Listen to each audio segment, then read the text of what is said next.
you got bait. If you got does, you got bait until they get bred. But these few weeks here are special because every buck's going to be out looking. And the big ones are going to lock them one down. And they're going to stay with them, too. That's one reason why you say you don't see none. Well, those bucks are staying, and they're pinning those does down, and they're not letting them come out in the open and letting them get with the other does and stuff. They're kind of cutting them off. So this week's topic, I'm not seeing deer, so what can I do? What can you do to kind of change your situation? And it's not that we haven't been seeing deer, but the last 2 weeks, it's like you threw a brakes on what we're seeing on activity's definitely slow. Everybody I've talked to said activity slowed down on their place. We had that bad weather come in. I caught it just in time because, once I left town, it started raining and warmed up. And it was like, what was the temperatures? Like in the mid-60s? Oh, yeah. And it rained. Muggy, foggy. We had one day it was might near 80 degrees. Winds out of the south, which is always horrible for us. Yeah. Yeah, so, I mean, there's a lot of different variables there to make you not see deer anymore, different phases of the rut, and, it may be pressure or something like that. But, we've all experienced that on different hunting properties and things like that. So, what's some of the things that we've done over the years to kind of change our luck or change our situation? Is it moving? Is it going to a different property, or is it just, changing your times up? That's one of the things that I think a lot of people struggle with, is they're ready to give up and just it's so easy. And I mean, I'm guilty of it.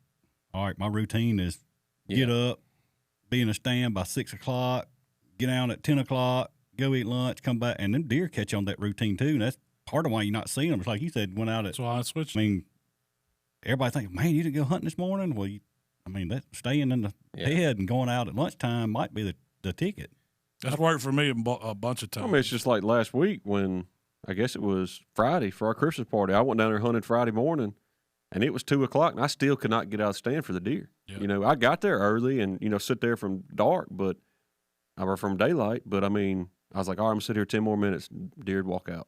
And they'd get off the field. I was like, I'll sit here a few more minutes before I got – because, I was trying to get home to get ready for the Christmas party.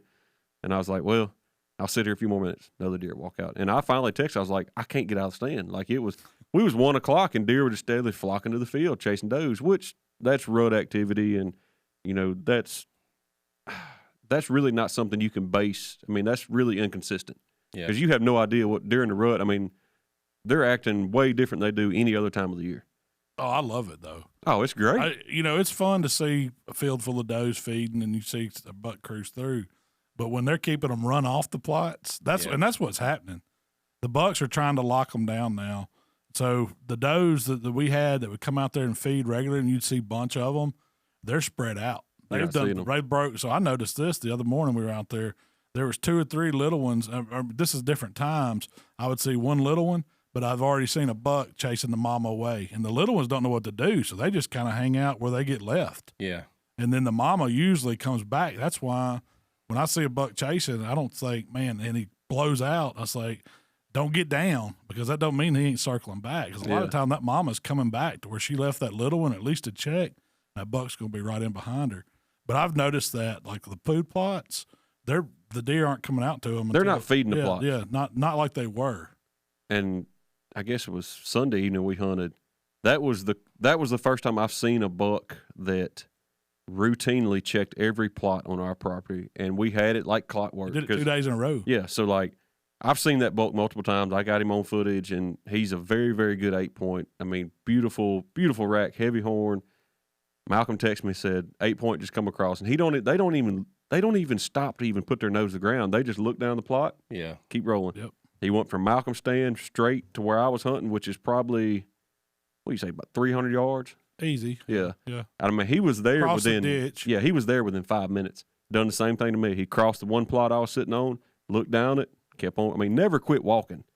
Got to the fence line, made a 90-degree turn, got on the road, went all the way, and he circled the whole property. He went to Wayland. Yeah. And he didn't care nothing about it. It don't matter if you had piled of corn out there. He don't care what's out there. To eat. He's looking for one thing. But do you think if you fed him, throwed bait down, track does, do you think it'd? He was not. It's going. If you pull the does to you, the bucks are coming. Yeah, that's what I like about this time of year is if you can find where you got bait.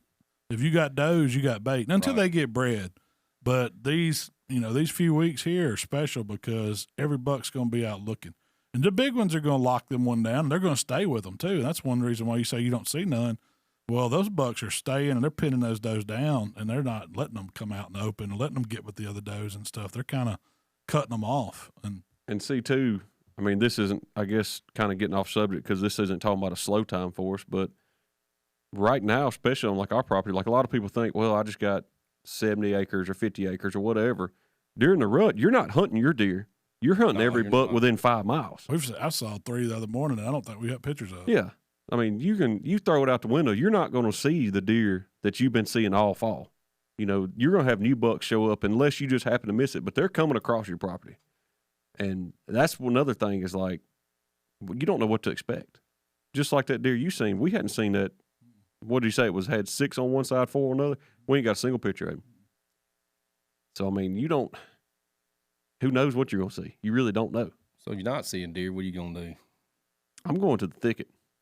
That's just like the other day. We noticed them deer doing a different route out of Heartbreak and took a ground blind, go set it up, set in a different spot, go to where you think they are. Because if they're not in the wide open, I'm finna go to a thicket. That's one of the biggest things that I've always tried to do is, you kind of burn out your spots on the first part of the year, and especially if you're hunting a small piece of property. We're lucky enough to have 2 different farms down the road where we can change up if we need to. But, like you burn a spot out, you kind of got to find those little corridors that they done moved away from you or started traveling those, and move your stand or, sometimes it's even good just to break up the whole thing and just go somewhere else and hunt. Well, same thing. Like you're trying to figure out them deer and their pattern. Well, they done figured your pattern out too. They know this guy's getting down at 9 o'clock and going, leaving, and they know. Well, when you're talking about moving, and we've seen this plenty of times, you're not necessarily talking about moving far. No, I was going to say that because I've moved. I mean, it could be 100 yards. Yeah, I've moved 200 yards and changed everything.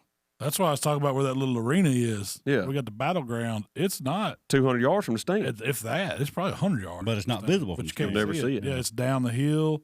You'd never know it. And prime example, I rode Michael down there the other day. We were going to look and see if there's any wood ducks on the pond. There was 2 bucks on the ridge, running that ridge. That's what I think what they do, they can get in these, I know this is what they do. They like to get an area where they feel safe, but they can still see the plots. Yeah. They can ease out on the edges. So, our normal blinds are set up to where they're just pretty much watching the plots. Well, you got to think the way those bucks are getting into those areas and that travel corridor they're taking, they're skirting the property lines a lot of time. They're staying in the thick ridges. Mm-hmm. And that's when you can move, a little bit or orient yourself to where you can see these spots. Because how many times over in plantation have y'all seen the same buck? He'll check a field 100 yards down the field, and he'll get back in the pines and come all the way down and come to the other end and check the field. So when I hunted Friday, that's exactly what he was doing. That same buck was at the right-hand side of the field. He'd walk across it, go back in the pines, come out to the left side, go across it, come back in the pines. Just making a big loop. He'd done it all day. Yeah. But like you were saying, moving, those pines at our place would be very, very hard to hunt because you're not going to see far at all. Oh, but yeah. if you see that thicket, just like, where we used to hunt up there up the road from the house where Daddy and them hunt, like there was all those like garden and old standing thickets that you could just catch glimpses of them. And they were walking the edge of the hardwoods. They wasn't coming out in the wide open, but you're only talking about moving 100 yards and you could see that deer. Especially if the weather's bad. I mean, it's just like us. If the weather's bad, you're going to stay in your house, kind of deal. The deer are going to do the same thing. Yeah. They definitely play the wind. I mean, they're going to be to where they're, downwind, can smell if there's a doe or danger. They're, I don't know how much they think they smell us, but it's more at that time of year, they're trying to pick up a scent.